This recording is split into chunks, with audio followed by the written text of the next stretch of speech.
Timamba no sia aboye mobibia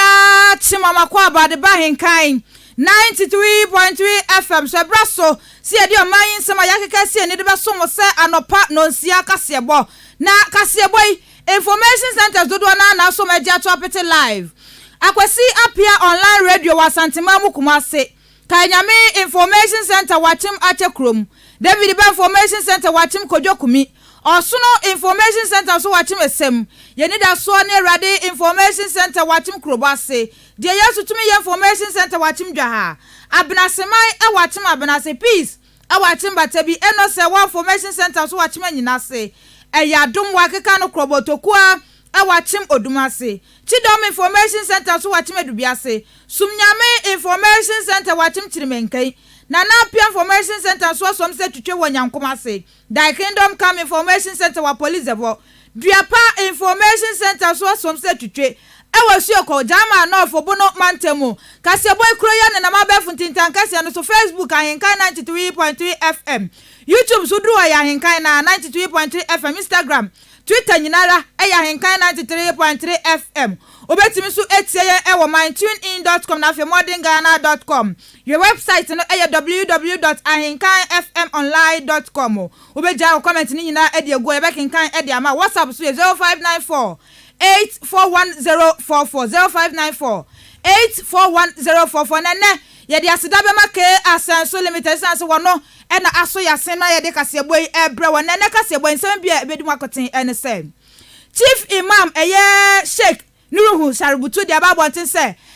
ne nananom a wonom agiomo ewo Wesley Girls School a yesi wonom amom nye akomche no ne buafu ye pa na reso aho na ensani bi so obeti osofo hwengumasua aso ne so dia todwa echemu sana na danko akufu ada wase ye boy ensema ne pa sansa ngumasua no watoto nioma eye pa ononyamfo jina podia babontin se illegal mining ne dia wonom beko atia papa na ayamla nimni ba ko ayaloya aye Gordon Tamaklu wodi atodwa ana wo kire musa wo hwa MPP aban yi pa na danko agufu adutwa no a wodi Ghana fo nwa papa de enti ana wakasa nsem wei ano pensan wani afoforo bi ne yakeka sie ne de besomo sanopa nonsia kasebo na afema yemfa information centers enkaya no efa ento asoi wachina enti atra kasebo imu enano pedi amadi shomo ya sero yanko aye achim aye biafo no enso ye God Day Information Center wo etwera so aye manata akosia wu akrom aye akosia wu Information Center Prince of Peace Information Center ebutu achim osonase wo achim achiase aye kosam ana afe enta Information Center ebutu asanteman yanko batena se no aye God First Information Center achim apreku aye awrade na aye Information Center dimpa ebutu achim asane onyame asam enso butu achim asane na afe Peace Info Base Center so ebutu achim takurase yanko gina kwa no aye German North bono mantam ni mu aye Adwempa Information Center abapa enso ebutu goka sampa bono mantam no enso emu na sanso na brempo ana motuo no so ada romantic kaseboyi obetimo enkyeremu enyina na no so wachane enso na anopai wakenkafo no ye banu Adwempa yin Kofi mensa dwene papa na papa enu anim kan mene menua ba ya ho febrodua akosia adepa dumas afe adeshimama ensenmo enkyeremu no ma yensha asiese na mom utimi ensudi achi ewa abefo ntentan so Facebook na ukwa ya nkan 93.3 FM utirimo pasa no ajato ene ye weekends na udi guan ma ya jebrani akika ni nyina enso de ma se de tiana fata wo YouTube so ye da ho eye 0594 841-044 and shoot me the first SMS and WhatsApp. Nano so yakinka edi amount. Afe yentinsin 7 moy Ghana for and semno enye. Na engumasua asya na enrada odi echiemu ewe krabupuni mantamu. Wabra watu adwene na osane aposa de be engumasua be fa ne tuma pa afra titru COVID-19 breyimu no. Ana wasuafo hwe engumasua asya ye no so eye onimonyamfo Dr. Yaw Osai eye educhum. Wano ana chese odina simpie ni apaso a wone ade sianem ebo nkomo ana odi to dwa se o oba nwuma sua aso ene so a ene no ma ekon kan papa eno ma gusu agegana na mo eso na ni nyina mu no ye de aseda no echenchereche no ekuchiri ato de apete a aya na nado danko akufa na wase di kan esomo esan se wabɔ ne ho mɔden papa awo nwuma sua so ye no so ye nyina ye nim awiase nyina okokase de ye nim ya kwa na so ye de ho enje na ne ye den eno aya ade covid-19 wati asinsen ye komo na so na nado danko akufa do tutu ye ntutu ye panti onimanyafo echemu se eno atimi aboa ma nwuma sua so ye no empo covid-19 bra yi mu mpo enkrada so a wonom ekosuku ekosua de se de be ye nwuma sua so betimi atu empon na woni nsem no bebre eka ho ma yentie Dr. Osei Yaw Aduchum. Mr. President, when you introduced free senior high school, you provided free uniforms. You provided free food, accommodation. Every student was given 4 core textbooks. You also provided elective textbooks for the libraries. Mr. President, one significant thing that you did was intervention grants, which enabled students to have extra tuition by teachers. For the first time in many years, their performance as a whole was something that was distinguished them from the rest who have come before them. Across the board, we saw great improvements. And I always cite mathematics because we know that's an area that we're struggling. In 2015, only about 30% of the students met the university requirement in mathematics. Mr. President, this year your pre-senior high school graduates broke all records by scoring 65% on mathematics. I think the girls are beating the boys. To be said about Wesley girls and other schools and exceeding the expectations of all. We know the road ahead of you for medicine is about 6 years or so. Most of you are in medicine. So we are very hopeful that you are really going to do well and make the country proud and come. Wei aya waswafo no ana ehya aya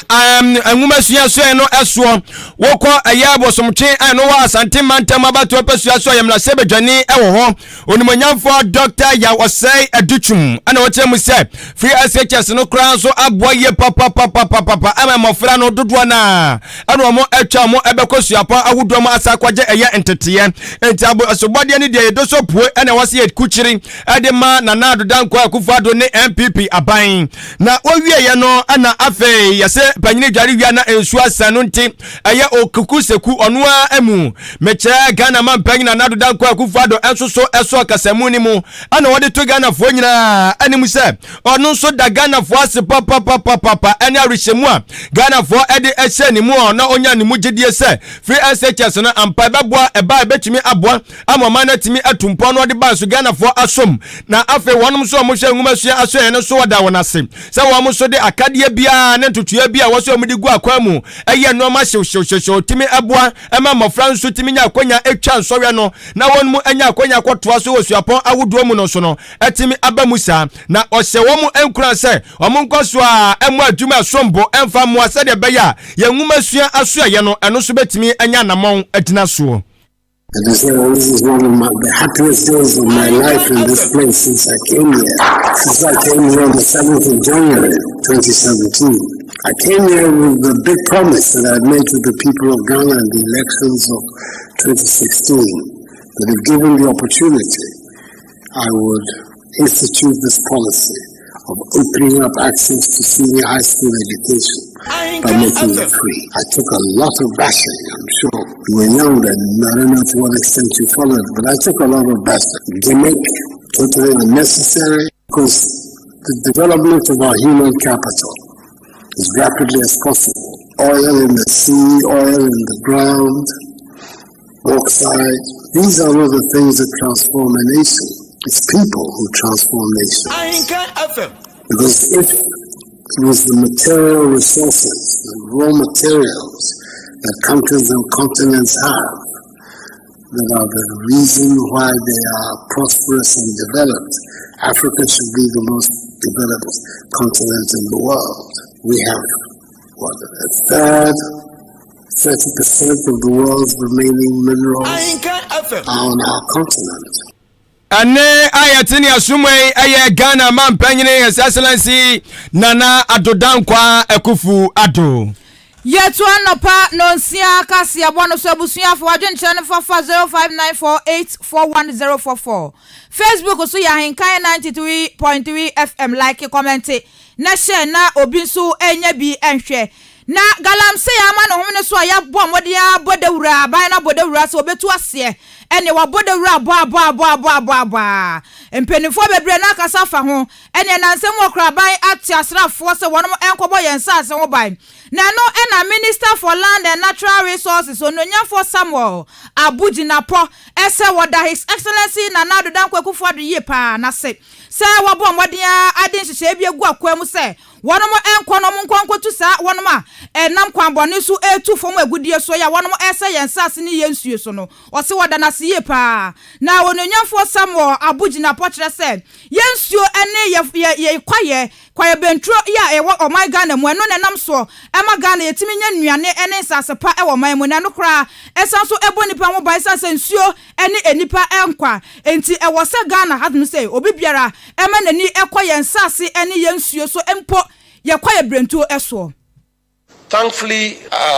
under the leadership of the president, we are fortunate to have organized some largely successful national consultation on illegal small-scale mining. And I believe Ghanaians were happy to see leading members of literally all the political parties in our country in attendance. I just returned from a tour in the Western region where I was accompanied by the ranking members of the National Democratic Congress in Parliament, the Honorable Rashid Pelpo and Suwini and co. And it went very well. That there are two critical areas of the fight or of our national life which require special attention, which are our water bodies and forest reserves. Let's face it, when Ghanaians are up in arms and outraged about illegal small-scale mining, fundamentally they are talking about the water bodies of our country, the state of our water bodies. They are talking about our forest reserves. The illegal small-scale mining which takes place everywhere else is important, and we are going to deal with that, and in fact we are dealing with that. But the water bodies and forest reserves, we came to the well-reasoned conclusion that those are high priorities. Onyonyafo Samuel Abujinapo di bika anwa wo kire se eye adwumakuo ye kire enterprises ne companies ahodo a wonom ewotumi krata se wonom betimi abo awura ye kwaye brentom akotwa nnua na se wonom akodi dwuma bi ewo honom no womo de omo otumi krata eno nti se aban no atenkofo bi se womo nko na monko che sa nkofo a wonom eni tumi krata womo ko na wonom a ewotumi krata se womo ewo ho kwan se womo wura ye kwaye brentom na se wonom etu ofom agudie ne de womo nya womo. For the enterprises or operations or companies who have already acquired mining licenses or mining leases and gotten forest entry permits and are mining and following the protocols, the environmental protocols, they have what we call accrued rights. So this instruction will not take a retroactive effect. So it will not affect them. And there are a good number of responsible large-scale, small-scale mining schemes going on in forest reserves with the right permits. But in the future, no more forest entry permits. We also observe that people come up to apply for prospecting, recognizance, and or exploration licenses. And again, those who are familiar with the mining industry, those kinds of licenses are for you to go and check whether or not the concession is mineralized, whether or not you can find minerals in the concession. If you find minerals, you then will come back to the Minerals Commission to go through the processes all the way to get a mineral operating permit and a forest entry permit before you can mine. Na de twato okra Lands and Natural Resources Minister Onyonyafo Samuel Abujinapo kyerɛ sɛ wono ordinantuma akwakobo eye monitoring team no ho afa deputy minister na eye emrahye bedwani Onyonyafo binitu ntuma no sɛ wonom nyina eba beka bom atu galamse wonom enam kwanbone so etu efom agudie wonom nyina ebetu omase efi oman yi emu. At the level of the Ministry of Lands and Natural Resources, we have put together a monitoring and evaluation team headed by the Honorable Benito. MP from Wabieja, who is the deputy minister in my ministry. And that monitoring team is going to come out with a statement this afternoon. We're establishing a situation room. We are putting out telephone lines. Ghanaians can call to report that I live in Apamprama. There's a forest reserve. People are still engaged in prospecting there, or people are mining a forest reserve. The monitoring team will then alert the national security architecture apparatus so they can move in. Minister for Lands and Natural Resources Onyonya for Samuel Abujinapo. Na adisimama yenguso asomwo na oso gusu na de wadenche no enso edeba e wo Facebook Akan 93.3 FM na wo de fa SMS ne so no 0594841044 no so a ye bekinkan so de ama se de tie na efata na mayenko ensanfofro enso emwan na enyina yenim se na nadeda kwa akufu ado ene oba yei obi be ka se wo ye na afamu de bi so se wonye na afamu de ene ho nsem eye bebre na chese no yedura manyosemu eno no na eno ana layani baako a wono ewo MPP IDC mum ekoni mu ene okasa mo mo pa aya lawyer Gordon Aduzi Tamaklu ene ode ensema wodo de atodwa na wo kire mu se se wo na nadeda kwa akufu ado amamuo pa dia obi beka se atonsuom se ton esanse ebosa wodo na nadeda kwa akufu ado se Ghana fo nyina no wono onimonyamfo aya Gordon aya Tamaklu de ohuni se na nadeda kwa akufu ado disappoint Ghana fo na ayare wusem bebre esanse wa abra na nadeda kwa akufu ado April 2 no ene ebosa wo se Ghana fo na nya agro ene no krampo no anya ohye ya kosi se galamse nei akoye bibia wo no mu kura wakaso obo be ni yie obahwe kwan obafa so obetu ase eno kran so achi enwuma suan wo so oba pra oba manager na namo so odi free SHS ba okansem bebre onimonyamfo aya Gordon Tamaklu chese dabi wo hwese de no masi bi ekona akohwe enwuma sua so ene so a sebi mpraduasa omuhu aiboto na no kura na ka beso de kura na him eno ma nkoyie kura ena yesi grifo wo tena si yedofo wo si we ala yedi piaka nyina numu no na nadoda kwa gufo do hye aya gan wo hye Ghana fo nyina abo enya Ghana fo nko awo ehye twede bobasa kwami yado de no katika si ade ayokra mpo so bose wo boa no maniti kunimpe oba besi National Cathedral ade amano na no yade asena ni munyam anu obusa se nana eno ewai National Cathedral no ewahene afahene osini nyina ne yade a chese na nadoda kwa gufo do sebi mpraduasa wonka nokore na ne nsamunini education, yeah. You must be careful of the best. My papa no, encouraging class, and yes, school, and you make me do something. That. Now, so be, and I can say, Adia, me and lifting me if you hear me, I don't know, Tom, Messena. So, you are very careful of this. Look, the entire system plan and said, to be a on mission and go pombo. You ain't this one. Only pay. One watching and go pombo. Sorry, Diana. 4 years, Solomon. 4 years, I make a foundation. Yeah. And so, if I will be on watch me that and Yanko Pombo. And I bear with you, but stand your brain. And yes, your boy is still money account. The idea, Nipa destiny, Echo Boom, you or what someone was there by choice. You know the meaning of by choice. By choice, actually, say, tap, flow. Una got a moon shoe. But what should I say? What a moon shoe man, I will pay and require issue a war. And then you're friend by choice. No, yeah, only you, I hate the local boom shoe. That is, you may not be. I mean, so bad part, you don't want him to cut it. Nigeria, not a yet. That is the scorecard of this Akufo-Addo administration. Gwei ayon mwenyamfo Gordon Aduzi Tamaklu eno achino osanso to aso ana odibi aka ho kyeremu se nanse na nadoda nko Akufo-Addo asi oba betu galase na wamamu edikan mu no se wo kan wo hyebo se obetu galase ama wo pasrafo bi kura sai omonko na je so mo enko toto nioma kura se obeka ya enam so kura ma eye obi ono no nam ne ba bi o ya asra ni onye na adwe se okwakodi se adwuma bi kura oto na nam onse do Captain Mahama no ana opanyine kana asem ana wasa ba umfie ayi Ghana fo asa nya omugidi a ya samu akonya se beto aso no o sa so se betu eye galase kama yenti azade asrafo ana otem se na nado danko akufado galano se wo gye ba bia ka so opese otu ase awoboa waseda wode adanko daadadoi sebi mpraduasa na omoni tirimu poda entia no so kura po no huni se na afeli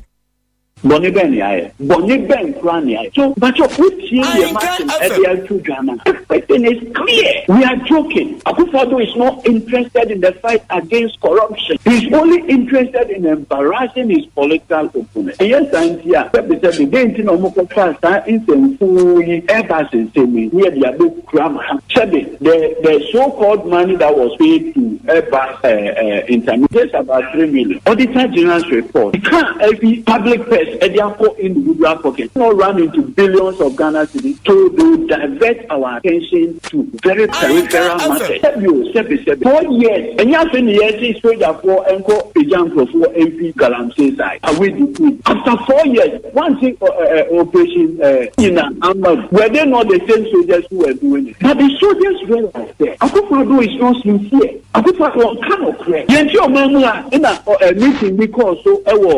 Minister Frimpong the office. NPP Community Chairman Central Region. A video number 2 Abonte. No more discuss party here. Among national executives of NPP. And you stay Shiana. Interview BP Apetia no can say the NPP National Women Organizer. Who are we deceiving? Look at the state of Riban Cobra in 2016. The state of Riban Cobra today. So what has been the benefit of Akufo-Addo leadership this time? Na ne krakra mu no to aso adibi atoso asan sa usha special prosecutor na stra ye ayesie na eno ye di yewura matena miduko yeso nkɔbɔ adwuma na so no ankasankasa se adwuma no ewe de abro no so nti otumi nya ojade to honom na wuhwe nipa asisi ayasa boni din se wonkɔ sa so wonkɔ ye adwuma eno eye owura kisi ajaben a waso hu ni se opanyini owoni mugidie pa no kra de oka 77 praduasa ya na ho anya ahi so betumi aye adwuma no nanso ebi wa akire ane se wonu mu atwa ne ho asia na ombeboa na mananya akade no san krofo yi ekoba so mo ya ban mu afo a ane ye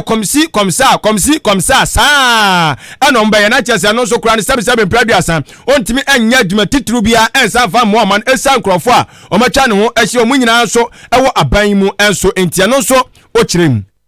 on a chair me criminal law. Throughout me 2 years, I'm not a criminal. 2. I'm not calling me to the bar. I'm a lawyer. Law firm, many nana never law. They direct me in the law firm. If you law firm, no code on Ankasane the chamber. If you make me a carry or you no professional and personal relationship with. If you be a minimum. In fact, make I pass them now will be out for me in the new chamber. I took over his table. Into that and one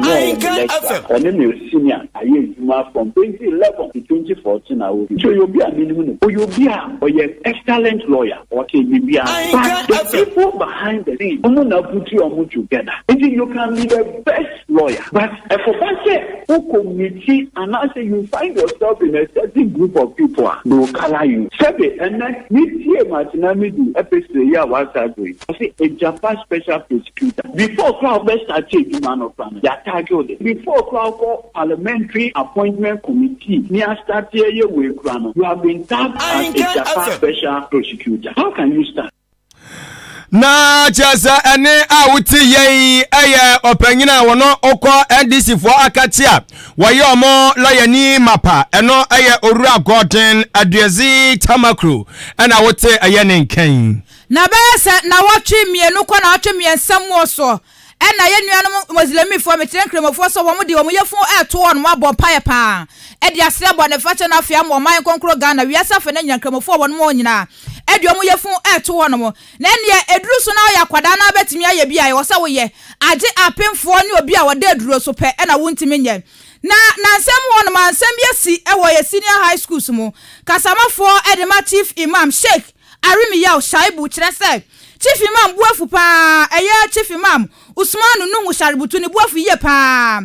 esanse na nsem wa enkwada wonom ewo Wesley Girls Senior High School ya wonom yenkremofo aye wonom adwen so mba be ye chiriwia bi Ramadan fasting bi e de abon pa ya srebo na facha na fe oman kokro Ghana se na be ya Ghana so betimi afa no ntuma pa ho afra nanso suku yempenefo so wonom mankremofo nkwada wonom ewo Wesley Girls Senior High School enye chiriwia bi enti ene dining time duru so ene nnuane woni kura obedidi de fuafu awo ene gali ni shitoi wo be ye gasheti na wadibie common na okura obedi ene fasting yesi ye man kwada yenye eno na nam so ema Osmanu no wushaributu buafu ye pa watunte so edi ato ne kasamafo anum eye chief imam eye sheikh arimi ya shaibu anum se wo meka nte Ghana fo nyina se ne buafu ye pa afa ye na rewo esense wo kire se o man Ghana mu nkofo dodo na ene di enwunyam hye edema no wono pe na asem na so ne nananom a wonom ewo senior high school sahodo ene mountain so de wonom mbonto ye mumuyam kura esense wonom enya nyenye so pa wo se wonom edema senior Ghana fo egigi ono sheikh nuru shaributu eso no wonom enya ne so papa kra ewo oman Ghana mo enti ne boafu ye pa ewo sa ensemi wo kasa kire se ne nkwada wonom wo senior high school sahodo no nyina no erpenifo emo kwan na mo fa mo yefu ento esense eyo masade se wonom eye eyo masade se wo mo de mo yefu eto obo mpa ye de mo wankasa wo ho afi wonom se bo ne fache ema oman Ghana na mo bo mpa ye de ma Ghana so efa ne ntuma pa efra. Anytime Chief Imam hears this, he feels disappointed, he feels worried, and when he calls and talks to me, it's like, well, these are the people that they hail praises on me. They show me great respect anytime, but my grandchildren are in their schools, and my grandchildren are not treated well. I mean, he feels, but meek as he is, the Chief Imam will never tell you, go and shout, go and do that, but that he feels disappointed, and I feel disappointed. I have been a teacher, and I understand the psychological implications of this. Any child you mistreat within the school system, the psychological impact on his being as he grows further, just like a child who is abused in the house for too long, or a child who is exposed to abuse, he sees his father slapping his mother, kicking his mother with foot, that child will grow to become a violent person when he gets married. The same thing, any child who is mistreated, treated with indignity, disrespect, his rights are abused, that child will grow never to see anything wrong with abuse of human rights. Ani ayati ye kasamafo edema sheikh anasa Usmanu nuru shaributu chief imam ewo maimu na nipa yate ne no eye sheikh arimi yaw shaibu na adwempa me na mede me ho na me se mede me yefun beto wo se wo ma me fa me yefun to na no me braso se me ye fast wo se wo ma me nye eno na se tese eno de mentiasi because o she Christian schools ni bia mission schools ni bia me call mission school o se tutu senior high ho no me say no ne e Muslims fo atena ye e wo ho de ma wo mo do ye mission school e Methodist school so wahu but enkramofo ye wo apartment wo no ma no mo som akwankyere duru a omo ye omo kura no patron no na ono so ye kristoni so wahu enti am wanwa hye e ho no minim die enti a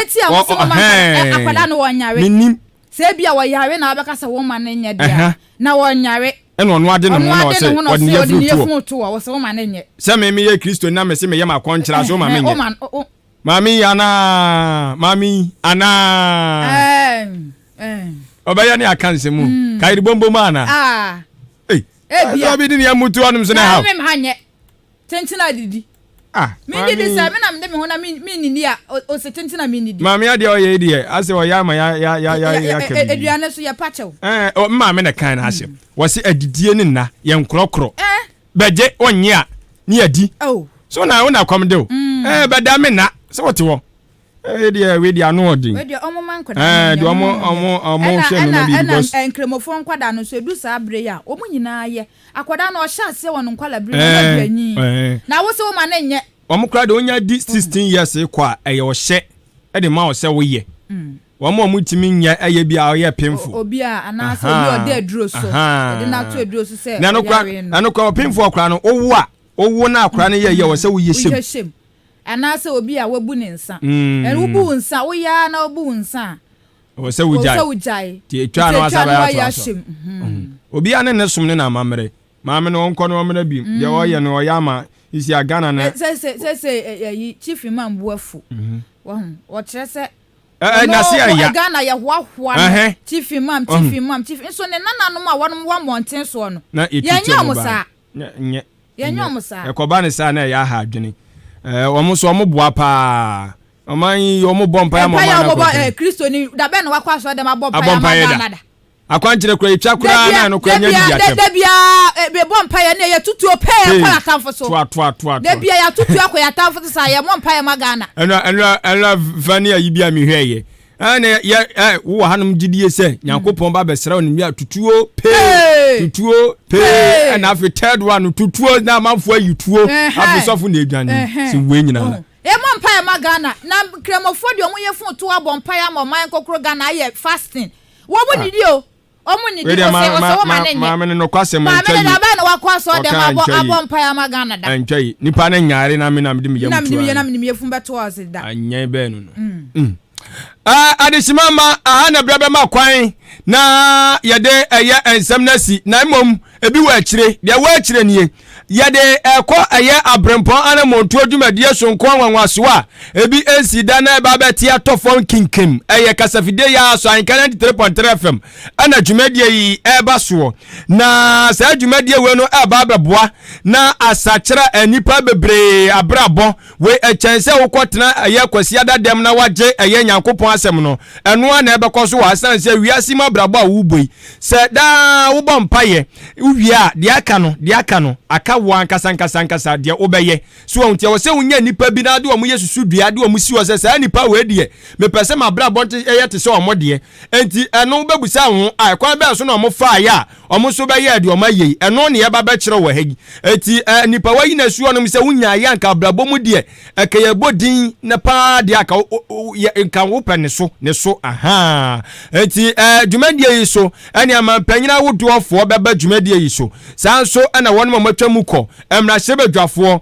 asoafo businessman akese akuku da woma gidi woma kokko Ghana mu ha womu nyina beba dwumadie yi eso nti na me se dwumadie we no ani kwan se woma ko emfiti ase na no ya ase tie sanse nipa ebia wo pese obo abrabo te se ono no obete so abakọ eno sa ne ba ha pa me pese no ma bia so be ha eno enti na me kasa ade achewe eye fiada bia anwumna no so kopem ne no nwatwe eso dɔhwere baako ana odi bedi se adwumadie wei odi ankan kwame yeboa ono ana betena adwumadie yi eti eso the international the senior journalist yes the killer abobondua adenkwana na onumbremu ono ana betena adwumadie yi eso nti eya na wakai na wahye no so eno ma bebre ewom enti eno so eno no afi enkaye no eni ke asenso limited na so na abenya kunya papa ato empa ene abrantie bi wodane mpa so na wobo adwuma na dwo abete kotwe obi abete nenka na ke asenso limited no ne mpa no ho da so a wobi ante wonka o ene adwuma wo beye wo so na dwo ni nyina na age bosome ansa na manfo amu se adwuma na wo ye na so abapa enti kona so na kwaje mpa papa nkunya papa say yes swinging we office chairs quality wooden chairs authentic bookshelves a obepa ka won krata hodo fa sa hodo nyina de ahyemu no nyina da woton bi e wona soye na se de amidi kankan no ni nkunya na ne mpa no woda so nya de be yimpo na beje kotwe na be fe wo pa clear sense limited hwe na kire kwan awa akra se ka da braka odi ko Iran clinic wona na se kan le Flamingo kwan no so fe na homa isu ne kwaje wo de 0302 257209 0302 257209 ana 0302 919739 0302 919739 Oriasi amanfo adwenche ne mai na amanfo adwenche ya bre na ya yebe na obi de ne dia ba yenkan ba ku ne yenhwore so ase president na ado danko Akufo-Addo fa wonan sifo mpa na kwa kodin se de be ya yebetu sa galamse yi ase krade free oman yi emu no kire se yensuo ene ye kwa ye brentuo ya niema ye japade ahodo ne bebre na ha ena SSI esasa galamse fo yi hunti enti wokoso asra His Excellency na nado danko Akufo-Addo se wonfa ne nansi fompa na wa kire se sa galamse ahodo ya wonom etu na nado so obetu ase no won hwehwem esanse wono nkasa MPs na ahodo emrese bedwafo ahodo wo oman mpanifo ahodo na ana wonom edimanti ntema ya wonom etu galamse wonom na amakonkwan ene ahemfo dodo na atonton sase de amankofo so wom tu galamse into was His Excellency na nado danko Akufo-Addo se won fa ne nansi fom no mfi na ni fidi gado chimfa hwehwem na won ko akodin pantu sa galamse yi ase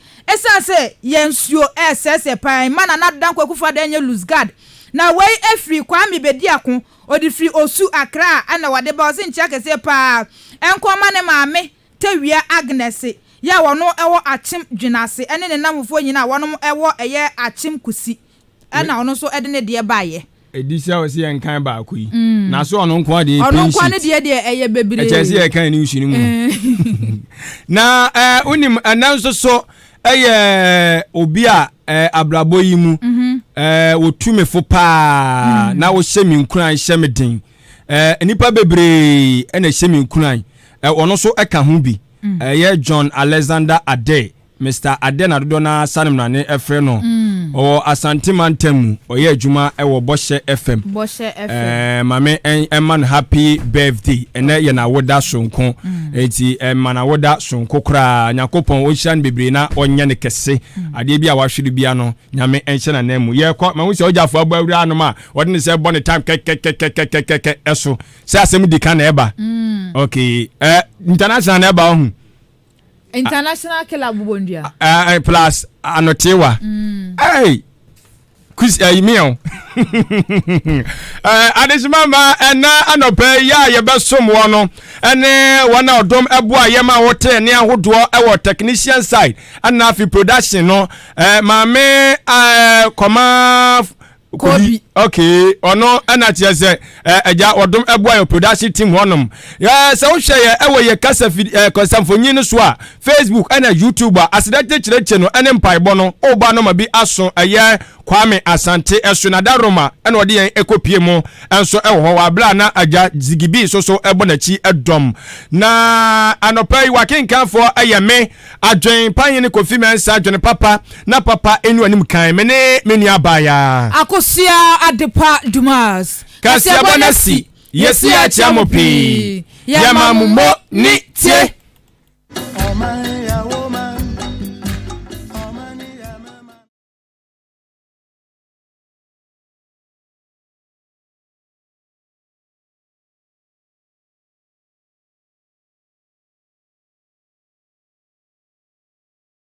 me ho bobrapa aye bibi sonko abaye obrempon daache na won so mo akwada wonyini obeto kan wonama na obisa kwababo enti tie abrempon na montuo ye dwumadi a ye de aba ahenkan 93.3 FM so efiada bia anwumre no so kwasi no nwoche odi ahenkan Kwame Yeboa ani nipa titiw nipa kase a wo mo ye bibi papa gidi abaye titiw abrempon na enu nti wo bia pe o mabrabo mu nsamatie no betwetwe komo ebi ti se mpanimfu a o mabeti o man so pen mrahye bedwafo akuafo ensantrafo akase asofo magidi nom abetwetwe nkomo abrempon na montuo ebehye mebunu nkran hye mebunu den se daachi obetimi aye kase abaye abrempon enti hye nso eya henkan 93.3 FM so efiada bia nwumra no so kosi no nwotwe odi ahenkan Kwame Yeboa akwadare so wahunu ne nsa hohoro nti wane mpanifo to nsadedie no wono no wotena dwam abrempon anamontuo yanam sa dwumaje so be hye mebunu nkran hye mebunu den se wonyiri won no mo bra papa na daachi wobaye nipa kase wobaba abaye abrempon kai eya ahenkan 93.3 FM so efiada bia anwumra no so kosi anwumra no nwotwe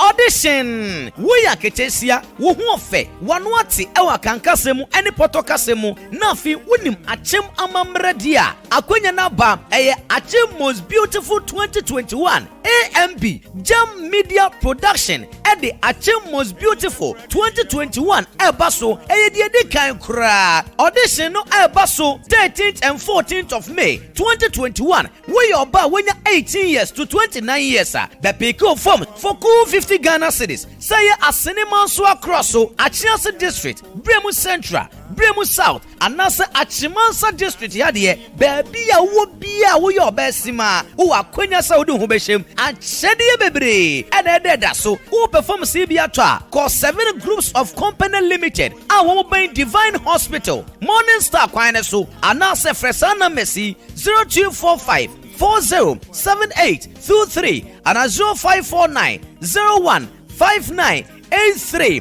Achimos beautiful AMB, bringing back our own.